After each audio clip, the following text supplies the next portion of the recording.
جی T V میں مجاہد ولی آپ کو خوش آمدید کہتا ہے۔ سیاست اپنی جگہ اور کوئی بھی شعبہ لے لیں، ایک عام آدمی کے حوالے سے اس کے لیے سب سے اہم چیز ہے مہنگائی۔ تنخواہیں وہی، اور جب اس کی جیب میں پیسہ ہوتا ہے اور جب موٹر سائیکل لے کر پیٹرول پہ کھڑا ہوتا ہے یا کسی سبزی والے کے پاس کھڑا ہوتا ہے یا ٹماٹر والے کے پاس، تو پھر وہ یہ دیکھتا ہے کہ اس پیاز کو، اس ٹماٹر کو یا یہ جو آٹے کو کتنا خریدے، کس طرح خریدے کہ گھر کا اس کا وہ دن کم سے کم گزر جائے۔ جیسے میں نے کہا، جو تنخواہوں کا عالم ہے، بڑا دعویٰ کیا گیا تھا کہ سرکاری ریٹ پہ ملیں گی، اور اب ہمارے وزیر خزانہ دعویٰ کر رہے ہیں کہ جناب مہنگائی میں کمی آئی ہے۔ میں دیکھ رہا تھا، کہہ رہا تھا وہ ایون بڑے ماشاءاللہ ڈیپلی دیکھ رہے تھے کہ وہ مرغی اور انڈا اور آلو اور ٹماٹر غالباً اپنے ملازمین کو بھیج کر معلوم کروایا ہوگا، ورنہ صحیح ریٹ انہیں علم ہوتا کہ اگر ہمارے محلوں میں، گلبرگ میں یا لالو کھیت یا لانڈی یا گوریمار میں یا پشاور کے قرصہ خوانی میں یا کوئٹہ کے قنداری بازار میں کھڑے ہوتے تو صحیح ریٹ ان کو بدلتے۔ لیکن بہرحال وزیر خزانہ کا موقف ہے کہ مہنگائی میں کمی آئی ہے۔ بات کرنا چاہتا ہوں وہ انفلیشن کی ہے۔ جس طرح کرنٹ اکاؤنٹ سرپلس 10 سال کی اونچائی پہ گیا، اسی طرح انفلیشن بھی یہ تقریباً 6.5 سال پہلے 5% کے قریب تھی، which has now touched 4.9% in November 24۔ دیکھا تھا کہ 3 چیزوں پہ، کہ جو مرغی کی قیمت ہے، جو پولٹری پرائس ہے، جو ماش کی دال ہے، اور چنے کی جو دال ہے، ان تینوں کا ہم نے دیکھا کہ ان کا کیا ٹریجیکٹری تھی جو پچھلے کچھ ہفتوں میں بیکاز آف دس انٹرونشن کیسے کم ہوئی ہیں۔ اچھا نہیں لگتا، ورنہ وزیر خزانہ صاحب سے کہتا کہ جہاں میں جس اسٹوڈیو میں ہوتا ہوں نیچے بھجواتا ہوں تو دال کی ایک پلیٹ صرف 150 روپے میں آتی ہے، غالباً 200 روپے میں کھانا کھاتا ہے۔ مرغی تو چھوڑیے، اس کے بارے میں سوچنا ہی چھوڑ دیا ہے۔ اس سے زیادہ کچھ نہیں کہوں گا کہ میرے ساتھ مجھے جوائن کیا ہے بڑے محترم، اور بلکہ میں کہہ سکتا ہوں کہ معیشت میں اتھارٹی کا درجہ رکھتے ہیں، مشرف حکومت میں وزیر خزانہ بھی رہے، محترم ڈاکٹر حفیظ پاشا صاحب۔ پاشا صاحب شکریہ، آپ نے وقت نکالا۔ آپ نے دیکھا ہوگا کہ ادھر تواتر سے ہمارے وزیر خزانہ صاحب یہ دعویٰ کر رہے ہیں کہ مہنگائی میں کمی آئی ہے، پھر بہرحال شرح سود میں انہوں نے 12% کر دی، جو 17% تھی پھر 15%۔ لیکن ڈاکٹر صاحب اگر یہ مہنگائی کی شرح میں 25% شرح سے اور شرح سود میں 2% مزید کمی کی ہے، غالباً 13% ہوئی ہے، اس سے کیا ہم یہ سمجھیں کہ مجموعی طور پر معیشت کی نمو میں بہتری آئی ہے، اپنے پیروں پہ کھڑے ہو رہی ہے؟ ڈاکٹر پاشا۔ بسم اللہ الرحمن الرحیم۔ دراصل یہ واقعی اچھی بات ہے کہ افراط زر میں نمایاں طور پر کمی آئی ہے۔ آپ کو یاد ہوگا تقریباً 1.5 سال پہلے اس کی جو رفتار تھی وہ 30% تھی، اب اللہ کے فضل سے وہ کم ہو کر 5% پہ آئی ہے۔ یہ باقی ایک پازیٹیو ڈیولپمنٹ ہے، مگر ذہن میں یہ بات رکھنا ہے کہ ایسا نہیں ہوا ہے کہ قیمتیں کم ہو گئی ہیں، ہوا یہ ہے کہ قیمتوں کے بڑھنے کی رفتار کم ہوئی ہے، مگر قیمتیں بڑھ رہی ہیں ابھی بھی۔ دوسری طرف آپ نے ذکر کیا سود کے بارے میں، یقیناً اس کی کمی اس لیے لائی گئی ہے کہ افراط زر میں جب کمی ہوتی ہے تو گنجائش پیدا ہو جاتی ہے، اور ہمارے central bank, state bank of Pakistan نے ایک مناسب قدم لیا ہے۔ اس کے نتیجے میں جو بوجھ حکومت پر ہے، اب سود کی پیمنٹ جو تقریباً 9 سے 10 ہزار ارب تک پہنچنے کا خطرہ ہے، وہ اب کم ہوگا، اور بجٹ کا خسارہ اس کے نتیجے میں بھی کم ہوگا۔ اور دوسری طرف جو سود کا لیول کم ہونے سے اب بس یہ دیکھنا ہے کہ پرائیویٹ انویسٹمنٹ میں اضافہ کتنا ڈاکٹر صاحب، ہوتا میں ہے۔ تو جب آپ جیسے اساتذہ ہی کہوں گا یا اتھارٹی کہوں گا جب سامنے ہوں تو معیشت کے حوالے سے سوال کرنا ایک طالب علم کا اچھا نہیں لگتا، لیکن جہاں تک میرا ایک ناقص علم ہے کہ ایک ڈالر ہوتا ہے، اور آپ کو علم ہے، بلکہ علم کیا ہے، آپ تو پورا اس سے میں نے بہت طویل مقالے کتابیں لکھ چکے ہیں کہ جو ڈالر متعین کرتا ہے قیمتوں کی، ڈالر امپورٹ اور ایکسپورٹ کو بیلنس کرتا ہے، اور جو ڈیفیسٹ ہے وہ بھی اس کا تعین ہوتا ہے. ڈالر میں تو کوئی سگنیفیکنٹ چینج نہیں آئی. پھر ہمارے یہ بھی سمجھ میں نہیں آتا کہ یہ اسٹاک ایکسچینج کبھی کہتے ہیں جی ریکارڈ ٹوٹ گئے, اور ابھی کل پڑھ رہا تھا کہ جی کرش ہو گئی. یعنی یہ دو بڑے انڈیکیٹر جو ہوتے ہیں معیشت کے, اس کی صورت یہ ہے نا ڈاکٹر صاحب. یہ آپ نے بہت مناسب سوال کیا ہے. لوگ باقی سمجھ نہیں پا رہے ہیں کچھ ایسی چیزوں سے کہ کیا ہو رہا ہے. اب ڈالر کی جو قیمت ہے, ہمارے روپیہ جو ہے وہ پچھلے تقریباً 1 سال سے مستحکم رہا ہے, اور سوال یہ پیدا ہوتا ہے کہ ایک طرف ہم IMF کے پاس جاتے ہیں, دوسری طرف روپیہ مستحکم رہتا ہے, تو IMF کی کیوں ضرورت ہو رہی ہے؟ بات یہ ہے کہ اسٹیٹ بینک آف پاکستان نے مختلف طریقوں سے مارکیٹ کو کنٹرول کیا ہے. ایک تو درآمدات کا لیول ہم نے کنٹرول کیا ہے, اسٹیٹ بینک LCs وغیرہ کو دیکھتا رہتا ہے, کنٹرول کرتا ہے. دوسری طرف جو ایکسچینج کمپنیز ہیں ان کے جو معاملات ہیں وہ کافی حد تک کنٹرول کر دیے گئے ہیں. اس لیے روپے کی قدر میں کوئی اچھی بات ہے, کمی نہیں آ رہی ہے. اب یہ دیکھنا ہے کہ آنے والے مہینوں میں کیا ہوتا ہے, خاص طور پہ جب IMF اپنا اگلا ریویو مارچ میں کرے گا. دوسری طرف جو آپ نے ذکر کیا ہے کہ کیا واقعی پاکستان اسٹاک مارکیٹ جو ہے وہ ریفلیکٹ کر رہا ہے ملک کے حالات کو. دیکھیے, اسٹاک مارکیٹ میں زیادہ جو کمپنیاں ہیں وہ صنعتی شعبے سے ان کا تعلق ہے, اور صنعتی شعبہ اس وقت جو ہے اس کی رفتار منفی ہے, نیگیٹو پچھلے 4 مہینے. تو پروفٹس میں تو یقیناً اس لیے اضافہ نہیں ہو رہا ہوگا, اور دوسری طرف یہ بھی مسئلہ ہے کہ کاسٹ آف پروڈکشن میں کافی اضافہ ہوا ہے, جبکہ بجلی اور گیس کے نرخوں میں بے تحاشا اضافہ ہے. تو پروفٹس بڑھنے کے امکانات تو کم لگ رہے ہیں. مارکیٹ میں اضافہ اس لیے ہو سکتا ہوا ہے کہ پرائیویٹ سیکٹر کو اسٹیٹ بینک نے یہ کوشش کی ہے کمرشل بینکوں کے تھرو کہ لون زیادہ دیا جائے اور وہ کچھ عرصہ مارکیٹ میں پیسہ لگا لیں. ڈاکٹر صاحب, ایک اور بہت دعویٰ کیا گیا تھا جب فروری میں شریف حکومت آئی تھی, اور وہ ایک تھا رائٹ سائزنگ.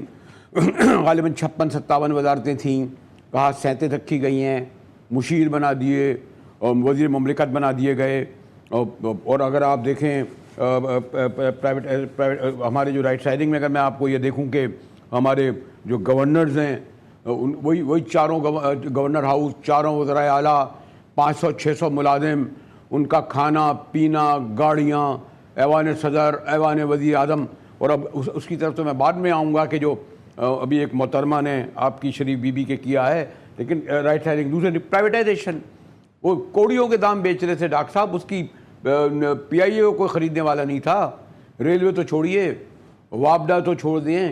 لیکن PIA میں جس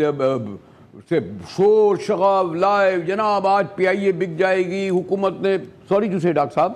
کیا ہوا ان دونوں چیزوں کا؟ دیکھیے, یقیناً آپ جو کہہ رہے ہیں رائٹ سائزنگ کے بارے میں, کوئی اضافہ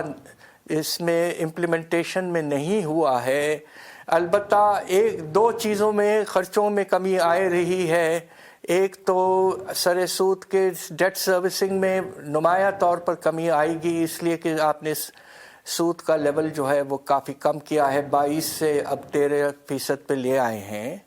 دوسری طرف IMF کے پریشر کی وجہ سے بجٹ ڈیفیسٹ کو کم رکھنے کے لیے جو ہمارے ڈیولپمنٹ پہ خرچے ہیں, پروجیکٹس پر خرچے جو ہیں وہ نہ ہونے کے برابر ہیں. اور اس کا جو نتیجہ ہوگا وہ یہ کہ ہمارا جو اکانومی میں شرح نمو جو ہے اس میں اضافے کی گنجائش بہت کم ہوگی, اس لیے کہ اکانومی کے کیپیسٹی میں اضافہ نہیں ہوگا, گروتھ نہیں ہوگا. تو خرچے تو کم کیے جا رہے ہیں, مگر جس چیز میں خرچے کم کیے جانے تھے وہ کرنٹ ایکسپینڈیچر تھا, اس میں واضح طور پر حیرت انگیز اضافہ کیا گیا اس سال کے بجٹ میں کہ آپ نے 25% تنخواہیں بڑھا دیں, جبکہ ملک کے حالات بہت خراب ہیں. اور پینشنز میں بھی اتنا بڑا اضافہ کیا ہے، تو یہ غلط پالیسیز ہیں۔ دوسری طرف پرائیویٹائزیشن فیل اس لیے ہوا ہے کہ پی آئی اے کے ساتھ جو لائبلٹی ہے، سالانہ تو لاس ہے کوئی 30 سے 35 ارب، مگر پچھلے کتنے سالوں سے لاسز چلے آ رہے ہیں کہ ایک آؤٹ اسٹینڈنگ لائبلٹی ہے ایکیومولیٹڈ لونز کی تقریباً 800 ارب کی۔ وہ کون لے گا بوجھ؟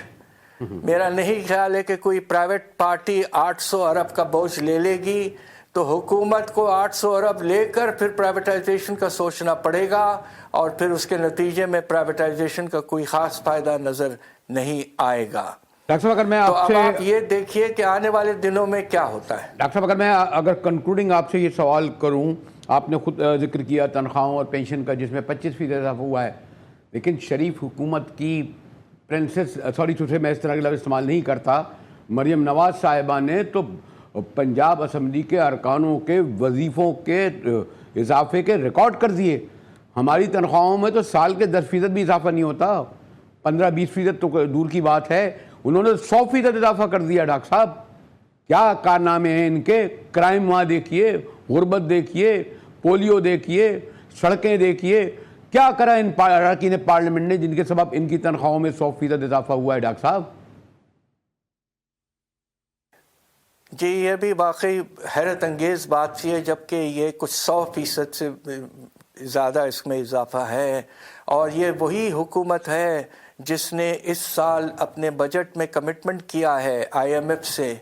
کہ ہم 630 ارب کا سرپلس لے آئیں گے، اور پہلے 3 مہینے میں سرپلس نہیں تھا، مگر کچھ کر کے انہوں نے چھوٹا موٹا سرپلس پھر دکھایا ہے، مگر 630 ارب کا سرپلس لانا ان حالات میں اور ان اضافوں کے نتیجے میں بہت تو مشکل ڈاکٹر صاحب اگر میں یہ کہوں،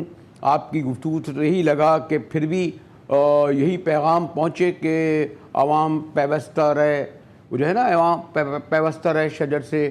امید بہار رکھ، جس کی قطعی امید نظر نہیں آتی، جو آپ اور فیکٹس اور فگر بتا رہے ہیں ڈاکٹر صاحب۔ دیکھیے اس وقت مجھے افسوس سے کہنا پڑتا ہے کہ ملک کے حالات تاریخ کے لحاظ سے کافی پریشان کن ہیں ہمارے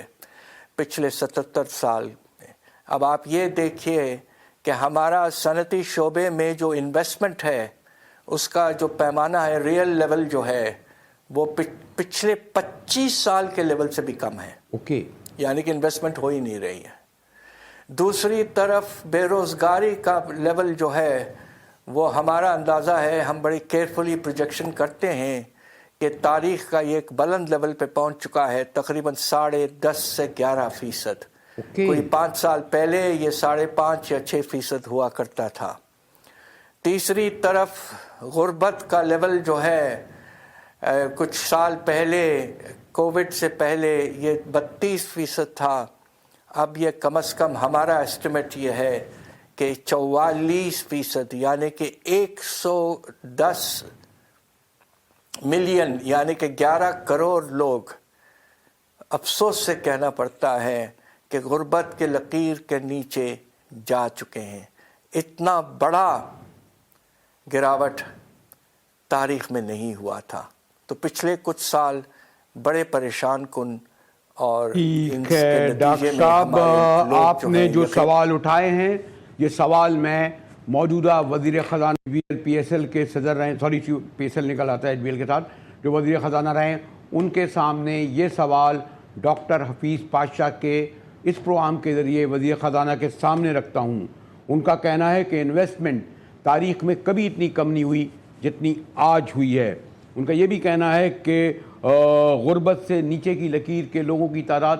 44% یعنی 11 کروڑ ہو گئی ہے۔ تعلیم کا نہیں ذکر کیا، وہاں بھی 4.5 کروڑ روپے ہیں، اور ڈاکٹر صاحب کہتے ہیں کہ آپ پرائیویٹائزیشن کیا کریں گے، 800 ارب کے پبلک سیکٹر کے جو ہیں ادارے وہ کھا جاتے ہیں، وہ بوجھ الگ ہے۔ اس بات کا ضرور سوال کا جواب دیجیے گا محترم وزیر خزانہ صاحب، کہ یہ کسی اور نے نہیں، ڈاکٹر حفیظ پاشا نے سوال کیے ہیں۔ ہمارے ساتھ رہیے گا، ملتے ہیں ایک بریک کے بعد۔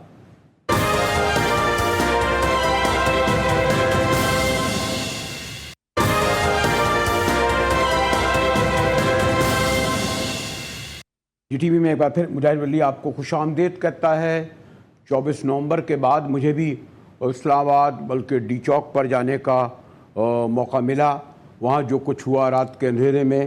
وہ ایک ایسی تاریخ ہے جس کی تفصیل میں نہیں آؤں گا۔ پشاور میں بھی گیا اور بہرحال میں نے وہاں ایک سوال بھی اٹھایا کہ 24 نومبر نے ایک بہت بڑی ایتھنک ڈیوائڈ کر دی ہے۔ اس سے اور اس کے حوالے سے اور پھر مذاکرات کے حوالے سے ہمارے محترم سینیٹر علی ظفر صاحب موجود ہیں۔ اور مجھے سینیٹر صاحب ایک تو آپ کا شکریہ، اور یہ بھی بتاتا چلوں کہ ان کے والد محترم احسن ظفر صاحب بڑے پائے کے وکیل ہوتے تھے، اور جب مجھے 2 دہائی پہلے ان سے انٹرویو کرنے کا موقع ملا تو میں تو طالب علم تھا، تو میں نے سوچا ان سے سوال کیسے کروں گا، تو میں نے چودھری اطہر حسن کو فون کیا۔ میں نے کہا احسن ظفر صاحب آ رہے ہیں، کچھ 3-4 سوال تو بتا دیجئے مجھے۔ خیر انہوں نے سوال بتائے، اس کے بعد ایک کچھ تلخ ہوں گے، ذرا نئے ہم بھی آئے تھے، ذرا 2 ٹوک سوال کرتے تھے، لیکن ان کی شفقت محبت آخر تک میرے ساتھ جاری رہی۔ اور آج دیکھیں کہ سینیٹر علی ظفر صاحب بھی ان سے ایک نیازمندی کا رشتہ ہے۔ شکریہ۔ اسی لیے آپ کے والد کے حوالے سے بھی مجھے ذرا کوئی تلخ سوال کرتے ہوئے اچھا نہیں لگتا سینیٹر علی ظفر صاحب۔ جی تو میں اب اڈیالہ جیل سے کوئی سوال لاتا تو پھر آپ سے پوچھتا کہ مذاکرات کا کیا حال ہے۔ یہ کیوں اتنا سینیٹر صاحب مطلب یہ کچھ واضح نہیں ہو رہا؟ آپ کا ہر دوسرا، ابھی میں سن رہا تھا عمر ایوب صاحب کو، حکومت سنجیدہ نہیں ہے، ایک کہتے ہیں جی مذاکرات ہو رہے ہیں، کہیں سے آتا ہے مذاکرات میں کوئی کمیٹی بن گئی ہے، ہم تیار ہیں، وہ کہتے ہیں بات نہیں کرتے۔ ذرا کچھ ریئلٹی کیا ہے محترم سینیٹر علی ظفر صاحب؟ دیکھیں جی، ایک وقت تھا جب آپ سب تنقید کرتے تھے، اور بالخصوص جو سیاسی جماعتیں تھیں جو حکومت میں ہیں وہ تنقید کرتی تھیں پی ٹی آئی کے اوپر کہ پی ٹی آئی مذاکرات نہیں کرتی سیاسی جماعتوں سے، وہ ہر پوائنٹ پہ بائیک آؤٹ کر دیتے ہیں، وہ کسی قسم کے مذاکرات نہیں کرتے۔ جب ہم عمران خان صاحب سے پوچھتے تھے کہ ہم مذاکرات کر لیں تو وہ کہتے تھے کہ آپ کن سے کریں گے، ان کے پاس تو اختیار نہیں ہے، وہ آپ مذاکرات کرنے جائیں گے تو وہ آپ کے خلاف یہ پروپیگنڈا شروع کر دیں گے کہ آپ کمزور ہو گئے ہیں، اور وہ کبھی نہیں آئیں گے آپ کے ساتھ مذاکرات کرنے یا ڈائیلاگ کرنے۔ بہرحال ان کو پرسویٹ کیا کہ یہ تنقید ہم ختم کرتے ہیں، ہم مذاکرات سے شاید کوئی حل نکل آئے تو ڈائیلاگ کا دروازہ کھول دیتے ہیں۔ انہوں نے جب یہ 24 نومبر جس کا آپ نے ذکر بھی کیا، جب اتنی بڑی واقعہ ہوا تو انہوں نے ایک بڑی ریزنیبل ڈیمانڈز کہیں۔ انہوں نے کہا ٹھیک ہے، ہم مذاکرات کے دروازے کھول دیتے ہیں، ہم تیار ہیں اگر حکومت تیار ہوگی مذاکرات کرنے یا ڈائیلاگ کرنے کسی بھی ٹاپک پہ، لیکن ضروری یہ ہے کہ اس کے لیے ایک ماحول بنایا جائے، اور ماحول اس طرح بنے گا کہ نمبر 1 وہ ایک جوڈیشل کمیشن بنا دیں، ایک آزاد عدلیہ کے اوپر بیسڈ ایک کمیشن بنا دیں جو کہ 24 کے واقعات جو ہوئے اس کے اوپر تحقیقات کر کے ایک رپورٹ بنائے۔ اور دوسرا یہ کہ اگر وہ لوگ جو کہ احتجاج کرتے ہوئے پکڑے گئے ہیں ان کو آپ رہا کر دیں، وہ پھر اپنا کیس لڑتے رہیں گے لیکن کم از کم ان کو جیل میں نہ رکھیں۔ یہ 2 بڑی ریزنیبل کنڈیشنز تھیں، اور اس کے بعد انہوں نے کہا کہ آپ بے شک مذاکرات کریں، اگر حکومت کرنا چاہتی ہے، جو بھی کرنا چاہتا ہے مذاکرات ڈائیلاگ، اس کا وہ ڈائیلاگ سے اوبویسلی حل ہو سکتا ہے، لیکن وہ ایک برابری کے لیول پہ آپ نے ڈائیلاگ کرنے ہیں، آپ نے کسی سے ریکویسٹ نہیں کرنی، آپ نے دروازے کھولے ہیں، آپ کوئی جا کے کسی سے ریکویسٹ نہیں کر رہے کہ آپ کریں ڈائیلاگ۔ اب ہوا یہ کہ جب یہ ہم نے بنائی کمیٹی مذاکرات کے لیے تو ایگزیکٹلی وہی ہوا کہ حکومت کی طرف سے یہ بیان آنا شروع ہو گئے کہ جناب یہ تو ہم سے ریکویسٹ کر رہے ہیں، یہ تو ہم سے بھیک مانگ رہے ہیں ڈائیلاگ کے لیے، اور ہم اب تیار نہیں ہیں۔ تو یہ جب یہ تاثر آیا تو کچھ طرف سے ریئیکشن بھی ہماری پی ٹی آئی کی لیڈرشپ کی طرف سے آیا، لیکن بہرحال وہ ہم نے پھر جب واپس اپنا موقف پیش کیا، جیسا میں آپ کے کہہ رہا ہوں کہ ہم کوئی کسی سے ریکویسٹ نہیں کر رہے ڈائیلاگ کے، ہم نے اپنے دروازے کھولے ہیں صرف کہ آپ بے شک ڈائیلاگ کریں، آ کے ہم سے بات چیت کریں۔ لیکن سینیٹر یہ دونوں مطالبے جو آپ کے بانی تحریک عمران خان صاحب نے رکھے ہیں یہ تو نہیں مانے گئے، نہ جوڈیشل کمیشن انہوں نے 24 نومبر کے حوالے سے کرا، نہ انہوں نے بلکہ جو بیچارے رہا ہوئے تھے ان کو پھر پکڑ لیا گیا، میں نے دیکھا، اور ملٹری کورٹ میں بھی غالباً مقدمات چل رہے ہیں، بلکہ وہ تو کہتے ہیں ملٹری کورٹ میں انہوں نے کمپلیٹ کر لیا, فیصلہ سنانے کا اختیار دیا جائے. یہ ابھی جو سامنے بات آئی تھی جسٹس صاحب کے سامنے, تو ان سے تو پیچھے نہیں ہٹے. لیکن اس میں ایک اور تھوڑا سا میں اضافہ کرنا چاہتا ہوں سینیٹر صاحب کہ خاص طور پر مجھے تو خیر افسوس ہوتا ہے کہ 1.5 سال سے غالباً 15 خواتین جیلوں میں ہیں, اور 24 نومبر سے زیادہ میرے خیال میں ٹرننگ پوائنٹ 9 مئی نہیں کہ 1.5 سال بعد بھی یہ ثابت نہیں ہو سکا. تو یہ تو دونوں جڑا ہوا ہے نا آپس میں, 9 مئی اور 24 نومبر, کیونکہ وہ کہتے ہیں کہ 24 نومبر دراصل 9 مئی تھا. جی دیکھیں, بالکل آپ صحیح کہہ رہے ہیں کہ جو حکومت اس وقت ایٹیٹیوڈ ہے اس سے تو لگتا ہے کہ وہ ان کے پاس چونکہ اختیار ہی نہیں ہے ڈائلاگ کا, ان کے پاس کوئی طاقت ہی نہیں فیصلے کرنے کی, تو وہ اب ادھر ادھر کی باتیں کر رہے ہیں, اور بجائے یہ کہ ماحول کریٹ کرنے کے, ایک ایسا ماحول کریٹ ہو رہا ہے جس میں ڈائلاگ سامنے مجھے نہیں نظر آتا. لیکن میں ذاتی طور پہ آپ کو بتاؤں کہ یہ بڑا نقصان ہوگا حکومت کو اگر وہ سمجھتے ہیں کہ ہماری کوئی کمزوری ہے, کیونکہ ہمارے پاس جو اسٹریٹجی ہے اس وقت, جو ہم نے ارادہ بنایا ہوا ہے, ہم نے یہ تینوں محاذ پہ پوری طرح جنگ جاری رکھنی ہے. ایک تو ہے قانونی محاذ, وہاں کیسز ہم لڑیں گے اور انشاءاللہ جیتیں گے بھی, اور سارے جیتیں گے کیونکہ سارے بے بنیاد کیسز ہیں. اور دوسری پوائنٹ پہ ہم اپنا جو احتجاج کا حق ہے وہ ہم پوری طرح اس کو ہم حاصل کر کے رہیں گے. اور تیسری چیز یہ کہ جو سیاسی ماحول ہے وہاں ہم نے بہت ساری اسٹریٹجیز بنا لی ہیں, صرف ایک سول ڈس اوبیڈینس نہیں بلکہ اس کی بہت ساری شاخیں ہیں اور بہت ساری اسٹریٹجیز ہیں جو ہم نے اپنانی ہیں. اور الٹیمیٹلی اگر حکومت مذاکرات پہ نہیں آتی اور ایک حل نہیں ہوتا تو نقصان حکومت کا ہوگا. ہم تو اپوزیشن میں ہیں, ہم تو حکومت سے ایک اور بات کہی گئی سینٹر صاحب, ایک اور بات کہی گئی کہ ایک تو یہ, خیر میں اس میں نہیں جاؤں گا, بہرحال یہ کوئی لاجک نہیں تھی جب اندھیرا کر دیا جائے, راستے بند کر دیے جائیں, لوگ نہیں آئے, اور اچھا ہوا ایک قدم پیچھے ہٹ گئے. بڑی خونریزی ہوتی اس کے باوجود بھی مجھے علم ہے کہ کتنا بڑا وہاں تصادم ہوا. ایک کایا سول نافرمانی کا بہت بڑا لفظ ہے اگر اس کے تاریخی پس منظر میں دیکھا جائے, تو یہ لفظ کیسے آیا کہ ہم سول نافرمانی کریں گے؟ اور اگر سول نافرمانی کریں گے تو آپ کو علم ہے کہ وہ جو مثلا یہ کہ بائیکاٹ کیا جائے گا, بجلی کا بل نہیں جائے گا, تو یہ ایک اس حوالے سے میں تھوڑا سا موقف جاننا چاہ رہا تھا پارٹی کا.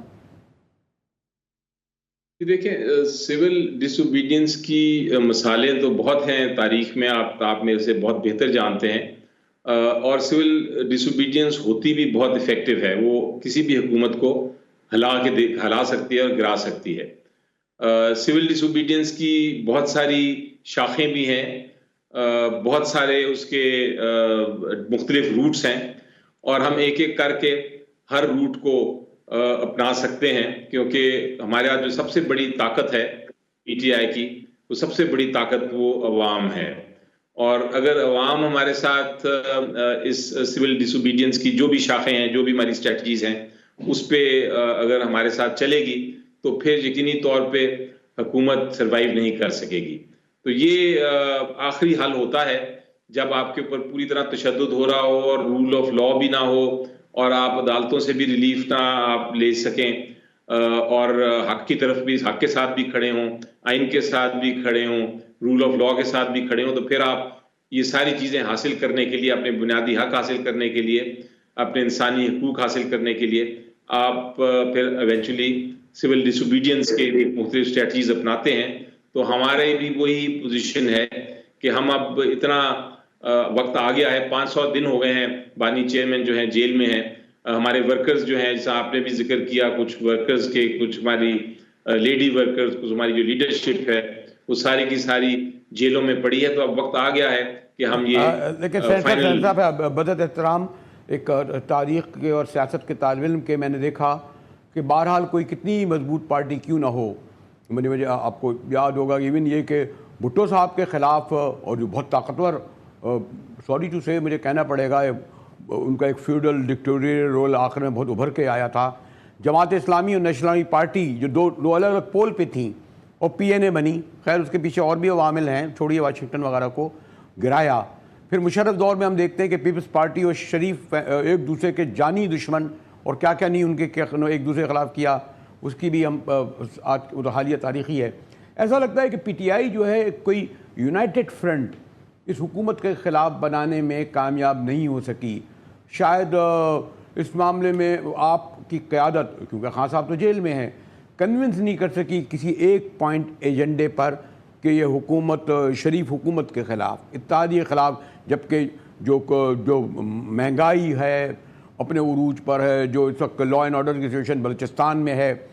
سوری ٹو سے وہ تو کہتے ہیں اس سے بڑی بری حالات نہیں ہوئی، پھر کے پی میں آپ کو علم ہے کہ کتنی بڑی شہادتیں ہو رہی ہیں، پھر پارا چنار میں کیا ہو رہا ہے، یعنی اگر آپ اس کو چھوڑ دیں کہ پی ٹی آئی کے ساتھ کیا ہو رہا ہے ملک میں۔ ابھی ڈاکٹر حفیظ پاشا کہہ رہے تھے کہ اس سے پہلے اتنے پریشان کن حالات ہم نے نہیں دیکھے، تو کیا وجہ ہے کہ کوئی آپ یونائٹڈ فرنٹ بنانے میں کامیاب نہیں ہو سکے؟ میں تسلیم کرتا ہوں، انڈیڈ یہ آپ صحیح کہہ رہے ہیں کہ ہمیں اپنی اسٹریٹجی کو دیکھنا پڑے گا اور اس کو دوبارہ سے ری وائٹلائز کرنا پڑے گا، اس کو دوبارہ سے دیکھ کے آگے چلنا پڑے گا، کیونکہ اپوزیشن آپ اکیلے تو کر سکتے ہیں، لیکن اگر آپ کے ساتھ باقی اپوزیشن پارٹیز بھی شامل ہو جائیں تو آپ کی جو اتحاد ہے وہ ایک بڑا مضبوط ہو جاتا ہے، اور پھر آپ اپوزیشن بہت سٹرونگ اور طریقے سے کر سکتے ہیں، جو کہ زیادہ پریشر حکومت پہ پڑ سکتا ہے۔ ہم نے ابھی تک جتنے بیانیاں ہم نے بنایا یا اسٹریٹجیز بنائی، اس میں ہم اپوزیشن کو اس طرح ساتھ باقی پارٹیز کو نہیں لے جا سکے جس طرح لے جانا چاہیے، اور یہ بات درست ہے اور اس پہ ہم غور کر رہے ہیں۔ اس پہ بھی ایک الگ سے ہم بنائیں گے اپنی لیڈرشپ کی کمیٹی، جس میں ہم جائیں گے مولانا صاحب کے پاس بھی اور باقی جو دیگر جماعتیں ہیں، نہیں، لیکن سوری سے بسط احترام میرا بھی بڑا تعلق ہے، آپ مولانا صاحب پر پوری ساری توجہ ہو جاتی ہے، وہاں کے پھیرے ہو جاتے ہیں، بس میں ایک بہت وائبل اس وقت مزاحمتی تحریک بلوچستان میں ہے، اس کے بہت سارے رخ ہیں، سندھ میں بھی ایک بہت بڑی تعداد میں مزاحمت ہے،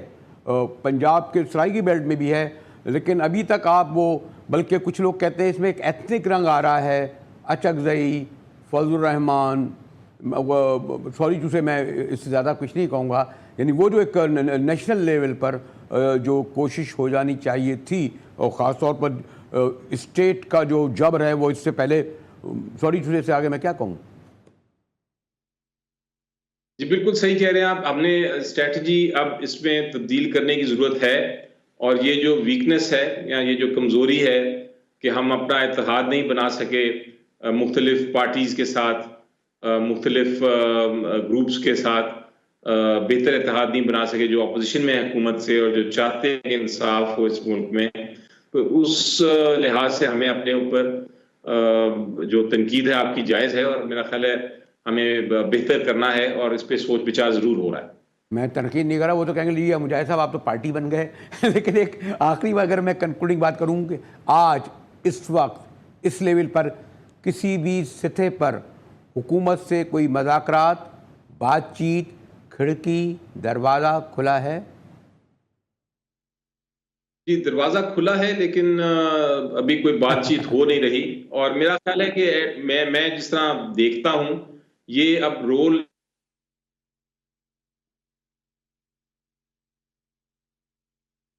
کیا بھائی انٹرنیٹ کوئی جی کمیٹی بنا دیں تاکہ کچھ معاملات تو آگے چلیں۔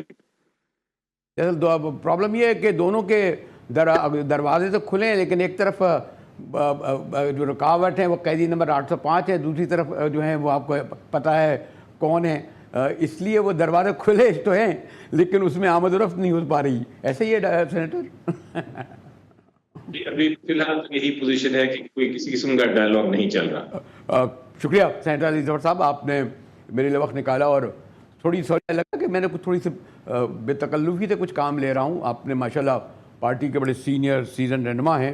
اور جن ایشوز پر آپ نے وضاحت کی اس کے ذریعے یقیناً اس وقت جو تحریک انصاف کا مذاکرات کے حوالے سے جو موقف ہے وہ سینیٹر علی ظفر نے بڑی سنجیدگی سے، بڑے جامع مدلل انداز میں سامنے رکھ دیا ہے۔ اسی کے ساتھ ہی جی ٹی وی سے مجاہد ولی کو اجازت دیجیے۔ ہیں.